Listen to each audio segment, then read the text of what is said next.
मैं हूं Mujeed Iqbal metro seven Pakistan के साथ। इस वक्त मौजूद है सदर अलाइस के ऑफिस में। हमारे साथ मौजूद है अब्दुल समद खान। आइन से बात कर कि इलेक्ट्रिक के अलावा बिजली के बिलों में बेतहाशा इजाफा और टैक्सेस की भरमार और ये तमाम चीज़ें जो है अपने जो यहाँ के 25 करोड़ आवाम है उसकी क़ुव्वत ख़रीद नहीं देखी जा रही है, लेकिन IMF के एजेंडे को पूरा किया जा रहा है। तो मैं समझता हूँ कि ये बहुत ज़्यादती है और जो है आवाम के साथ जुल्म है और लोग ख़ुदकशियाँ कर रहे हैं।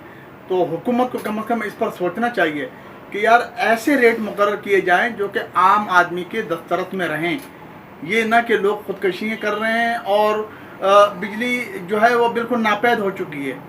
इसके अलावा टेक्सटाइल वगैरह बंद हैं, सनतें सारी बंद हो रही हैं, लोग बेरोज़गार हो रहे हैं। तो ये मुल्क खाना जंगी की तरफ जा रहा है।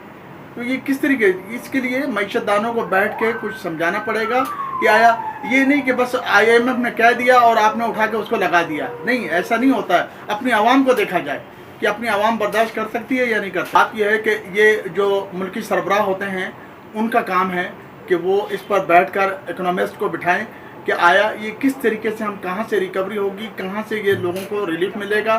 तो ये तमाम चीज़ों पर बैठ के सोचना चाहिए। इस टाइम सोचे समझे बगैर ये सिर्फ जो है अपना ही देख रहे हैं, आवाम का कुछ भी नहीं देख रहे हैं। देखें इस टाइम तो ताजिर बरादरी तो पूरी कराची की खड़ी हुई है कि वो इस टैक्सेस की भरमार और बिजली के बिल के नरखों में इजाफे के लिए पूरी कराची में सरापा एहतजाज है।